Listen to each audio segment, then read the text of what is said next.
Hello guys and welcome back to Strawberry Inc. Today I will be discussing a sad incident that occurred in Florida. It is regarding a middle schooler named Tristyn Bailey. Tristyn was a 14-year-old girl from Singapore who was the youngest of 5 children.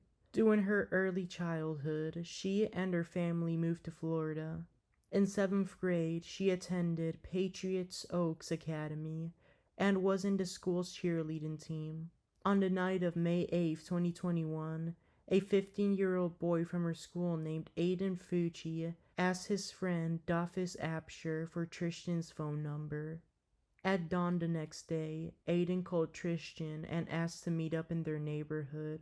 Around 1 a.m., they met up and took a walk together. Aiden was obsessed with murder and had been carrying a knife with him. They walked into the woods and he stabbed Tristyn to death, then left her body there. It was now around 3 a.m. and Aiden ran out of the woods back home. On May 9th, 2021, it was Mother's Day and Tristyn's parents were making breakfast. She was the only one who had not shown up for breakfast, so her siblings went to wake her up. They discovered that Tristyn was not even in bed, so they informed their mother. Tristyn's mother started looking around for her. They looked around the house and their area, but failed to find her. So the mother dialed 911 and called the police. Florida's St. Johns County Sheriff's Office reported her missing and started searching for her. They questioned residents in the area who were willing to show their home surveillance footage to police. The police noticed that at 1:45 a.m., one of the surveillance footage clips showed 2 people walking together. They were identified as Tristyn Bailey and Aiden Fucci, who both lived in the same neighborhood. Then at 3:27 a.m., the surveillance footage captured Aiden Fucci running back from where they came from by himself without Tristyn Bailey. He had been carrying a white pair of shoes. Detectives looked into the data of Tristyn Bailey's phone to see who she had been in contact with. The most recent interactions she had were with Aiden Fucci and their friend Dafis Apsher, who was nicknamed Trey.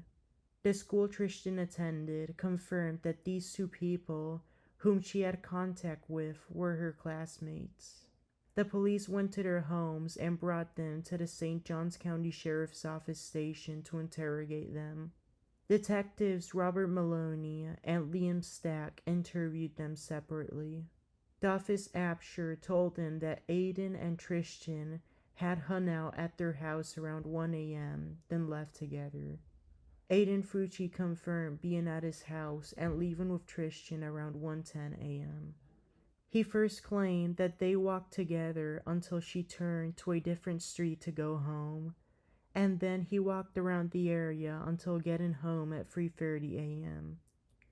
The detectives knew that Dafis Apsher's home was at least 30 minutes away from Aiden's, so they continued to question him to learn why he took so long to get back home.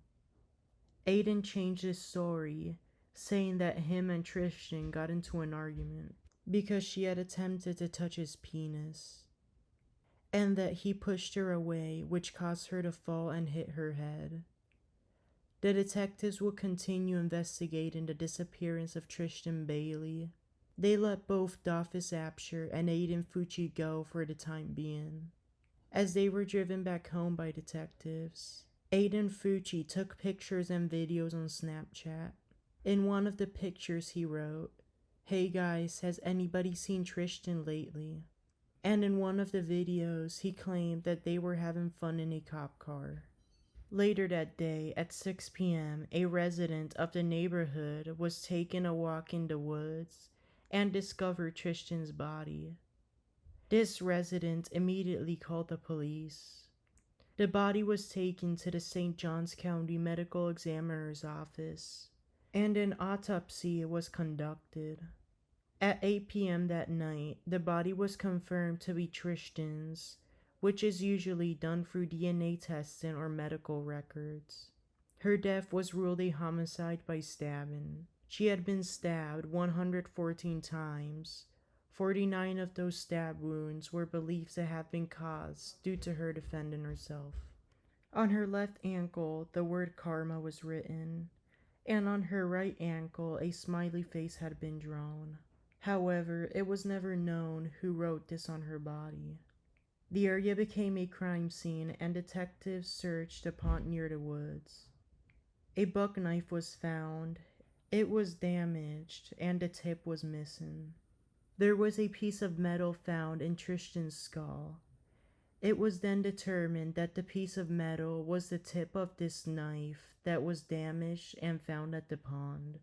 Around midnight on May 10th, 2021, the police got a warrant to search Aiden's home. They showed up and forcefully entered the home, waking the Fucci family up. In Aiden's bedroom, the police found a sheath which matched the knife that had been used to kill Tristyn Bailey. They also found clothing with blood on it and took it in for examination. The police stayed in the home until they got more information regarding the bloody clothes. The clothes tested positive for blood, and so did the knife recovered at the pond. The blood was confirmed to be Tristyn Bailey's. Around 3 in the morning, Aiden Fucci was arrested and taken back to the police station for processing. He was then booked into the St. Johns County Juvenile Detention Center on a second-degree murder charge and was afterwards denied bail. At his home, drawings were recovered, showing an obsession with demons, violence, and murder. Aiden's DNA also matched a part of the DNA found on the knife that the police had recovered. His charge was then changed to first-degree murder. Friends of Aiden Fucci were questioned and claimed that he said he would take someone to the woods and stab them.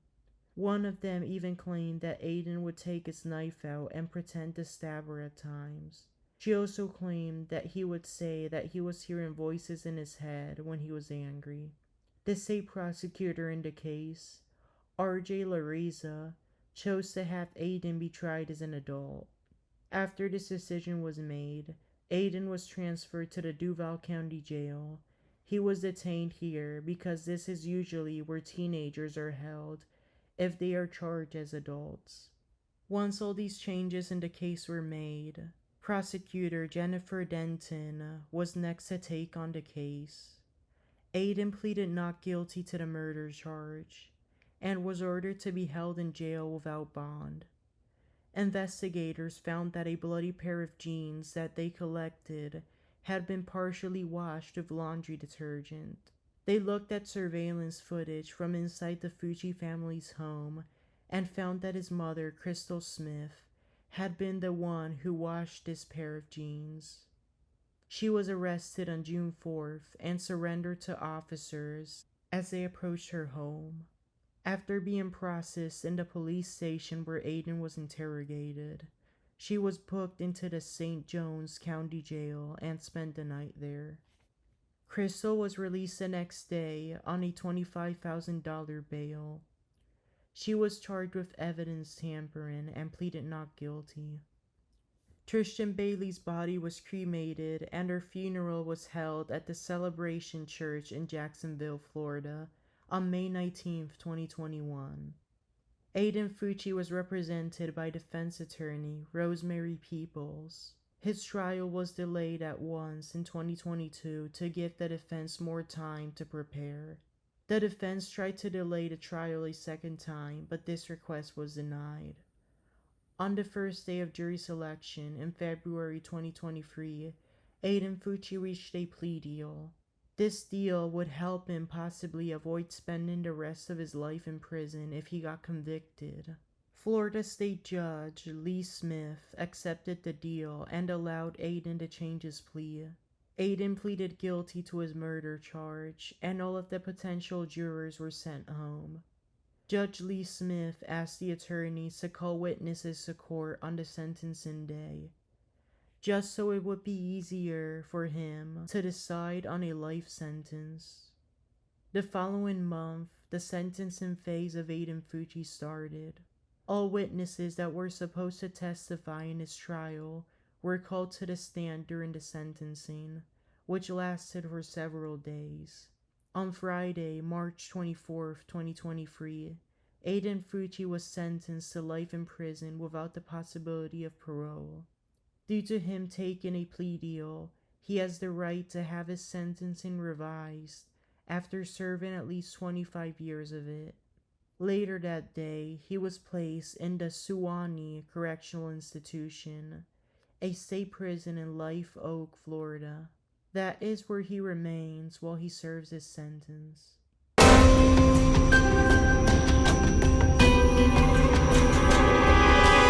Next up to go to trial was his mother, Crystal Smith, in April 2023. She was also prosecuted by Jennifer Dunton. However, her trial was delayed to another month, also to give attorneys time to get ready. Crystal was represented by defense attorney Matthew Kaczurgis. She reached a plea deal and intended to withdraw her not guilty plea. This decision was as well accepted by Judge Smith. On her first day of jury selection, she withdrew the not guilty plea and pleaded no contest to the evidence tampering charge instead. She was immediately sentenced to 30 days in jail. After sentencing, Crystal was handcuffed and taken back to the St. Johns County Jail, where she served her sentence. She as well received 5 years of probation as part of the deal. After being released from jail, she started her probation and is set to finish it on May 11th, 2028. Thank you for listening, and please share this podcast to someone you know who may be interested in true crime or any of the topics I cover. Don't forget to follow the podcast and like this episode for more content. Till next time, goodbye.